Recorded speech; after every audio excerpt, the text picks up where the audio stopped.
وبث فیہا من کل دابۃ، اور پھیلائے اس میں ہر قسم کے جانور، وتصریف الریاح، اور ہواؤں کے بدلنے میں، والسحاب المسخر بین السماء والارض، اور بادلوں کے تابع فرمان ہونا آسمانوں اور زمین کے درمیان میں، لآیۃ لقوم یعقلون، ضرور نشانیاں ہیں ان لوگوں کے لیے جو عقل رکھتے ہیں، جو عقل مند لوگ ہیں۔ بے شک آسمانوں اور زمین کے پیدا کرنے میں، اور رات اور دن کے ایک دوسرے کے پیچھے آنے جانے میں، اور کشتیوں اور جہازوں میں جو دریا میں لوگوں کے فائدے کی چیزیں لے کر رواں ہیں، اور میہ میں جس کو اللہ آسمان سے برساتا اور اس سے زمین کو مرنے کے بعد زندہ یعنی خشک ہوئے پیچھے سرسبز کر دیتا ہے، اور زمین پر ہر قسم کے جانور پھیلانے میں، اور ہواؤں کے چلانے میں، اور بادلوں میں جو آسمان اور زمین کے درمیان گھرے رہتے ہیں، عقل مندوں کے لیے اللہ کی قدرت کی نشانیاں ہیں۔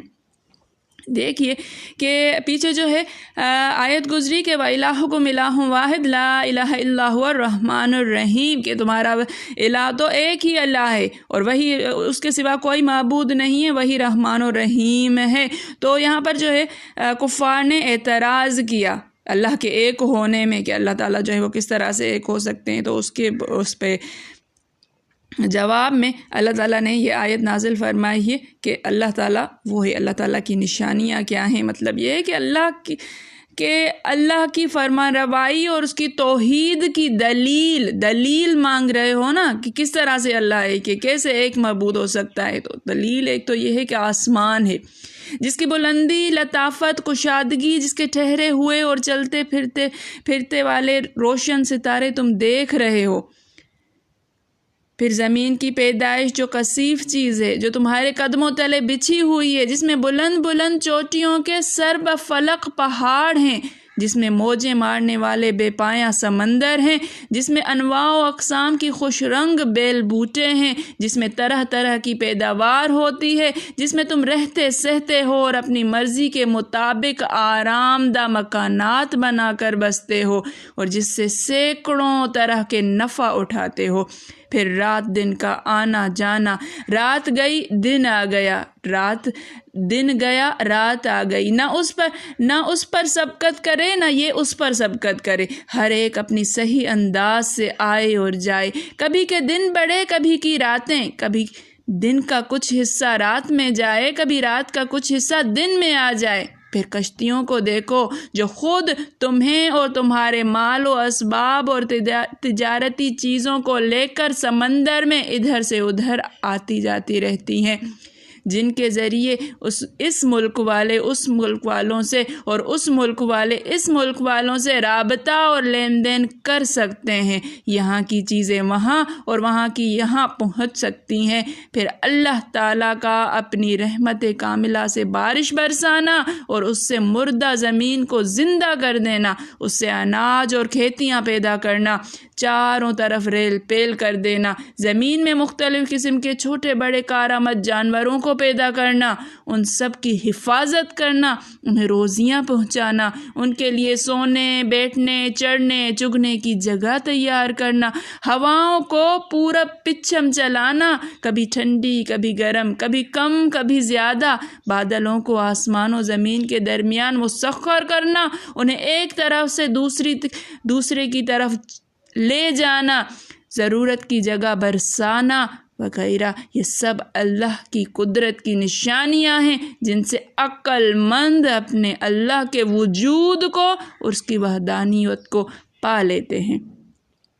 ایک اور جگہ فرمایا کہ آسمان و زمین کی پیدائش اور رات دن کے آنے جانے میں عقل مندوں کے لیے نشانیاں ہیں، جو اٹھتے بیٹھتے لیٹتے اللہ تعالیٰ کا نام لیا کرتے ہیں اور زمین و آسمان کی پیدائش میں غور و فکر سے کام لیتے ہیں اور کہتے ہیں اے ہمارے رب، تو نے انہیں بیکار نہیں بنایا، تیری ذات پاک ہے، تو ہمیں جہنم کے عذاب سے بچا۔ حضرت عبداللہ بن عباس رضی اللہ تعالیٰ عنہ فرماتے ہیں کہ قریشی رسول اللہ صلی اللہ علیہ وآلہ وسلم کے پاس آئے اور کہنے لگے آپ اللہ تعالیٰ سے دعا کیجئے کہ صفا پہاڑ کو سونے کا بنا دے۔ ہم اس سے گھوڑے اور ہتھیار وغیرہ خریدیں اور تیرا ساتھ دیں اور ایمان بھی لے آئیں۔ آپ نے فرمایا پختہ وعدہ کرتے ہو؟ آپ صلی اللہ علیہ وآلہ وسلم نے فرمایا۔ انہوں نے کہا ہاں پختہ وعدہ ہے۔ آپ نے اللہ تعالیٰ سے دعا کی، جبرائیل علیہ السلام آئے اور فرمایا تمہاری دعا تو قبول ہے، لیکن اگر یہ لوگ پھر بھی ایمان نہ لائے تو ان پر اللہ کا وہ عذاب آئے گا جو آج سے پہلے کسی پر نہیں آیا ہو۔ آپ کانپ اٹھے، آپ صلی اللہ علیہ وسلم کانپ اٹھے اور عرض کرنے لگے نہیں اللہ، تو انہیں یوں ہی رہنے دے، میں انہیں تیری طرف بلاتا رہوں گا۔ کیا عجب، آج نہیں کل اور کل نہیں تو پرسوں ان میں سے کوئی نہ کوئی تیری طرف جھک جائے۔ اس پر یہ آیتیں اتری ہیں، یہ آیت اتری کہ اگر انہیں قدرت کی نشانیاں دیکھنی ہیں تو کیا یہ نشانیاں کچھ کم ہیں؟ کیا اللہ تعالیٰ کی قدرت کی نشانیوں کے لیے صفا و مروہ پہاڑ کا سونے کا ہونا ضروری ہے کیا؟ یہ ساری نشانیاں آسمان و زمین میں جو پھیلی ہوئی ہیں یہ کیا کم ہے اللہ تعالیٰ کی وحدانیت کو ثابت کرنے کے لیے؟ اس آیت کے شان نزول کے تحت جو ہے وہ ایک اور بھی شان نزول مروی ہے کہ جب آیت وَإِلَٰهُكُمْ إِلَٰهٌ وَاحِدٌ لَا إِلَٰهَ إِلَّا هُوَ الرَّحْمَٰنُ الرَّحِيمُ اتری ہے تو مشرکین کہنے لگے ایک اللہ تمام جہانوں کا بندوبست کیسے کرے گا؟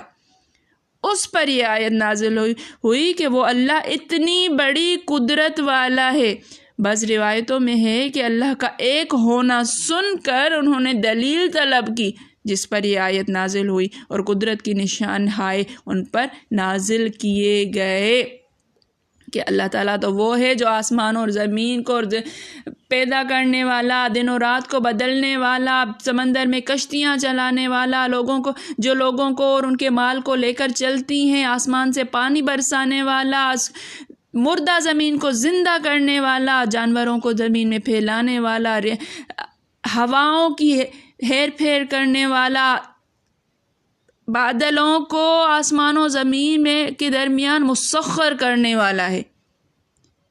یہ آیات کم ہے کہ عقل مند لوگوں کے لیے؟ عقل مند لوگوں کو جو ہے وہ فکر کی دعوت دی جا رہی ہے کہ اللہ کی وحدانیت کے بارے میں دیکھو تو صحیح، کیا کیا چیز ہے، کیا کیا چیز اللہ کی وحدانیت کی گواہی نہیں دے رہی ہے، کیا کیا دلیل نہیں بن رہی ہے، ایک ایک چیز چیخ کر کہہ رہی ہے کہ ہمارا رب ایک ہی ہے، وَإِلَٰهُكُمْ إِلَٰهٌ وَاحِدٌ لَا إِلَٰهَ إِلَّا هُوَ الرَّحْمَٰنُ الرَّحِيمُ۔ اللہ تعالیٰ ہم سب کو علم حاصل کرنے کی توفیق عطا فرمائے۔ اللہ تعالیٰ ہم سب کو غور و فکر عقل مندوں میں جو ہے وہ بنا دے، ہمارے غور و فکر کرنے کی توفیق عطا فرمائے۔ اللہ تعالیٰ ہماری عقل کو ایسا کھول دے کہ ہم اپنے رب کو پہچان لیں اور ایک ایک چیز ہمیں دعوت دے رہی ہے کہ اللہ کی طرف آؤ، اور ہمیں یہ صلاحیت ہمارے اندر پیدا ہو جائے کہ ہم اس دعوت کو قبول کر کے اللہ تعالیٰ کی طرف جھک جائیں، اللہ تعالیٰ کی طرف ہو جائیں، چلتے پھرتے لیٹتے کروٹوں پر صرف اللہ کا نام لیتے رہیں، اللہ کا ذکر کرتے رہیں، اور اللہ تعالیٰ کی ہر نعمت میں، اللہ تعالیٰ کی ہر مخلوق میں غور و فکر کرتے ہوئے اللہ کی وحدانیت کو پہچانیں، اسی کی طرف جھکیں۔ میرے پڑھانے میں، آپ کے پڑھنے میں، میرے سمجھانے میں، آپ کے سمجھنے میں کوئی غلطی، خطا، بھول چوک ہو گئی ہو تو میں اللہ کے حضور میں تہہ دل سے توبہ کرتی ہوں اور معافی کی خواستگار ہوں۔ اللہ تعالی ہم سب کا حامی و ناصر ہو۔ ربنا تقبل منا انک انت السمیع العلیم۔ السلام علیکم ورحمۃ اللہ وبرکاتہ۔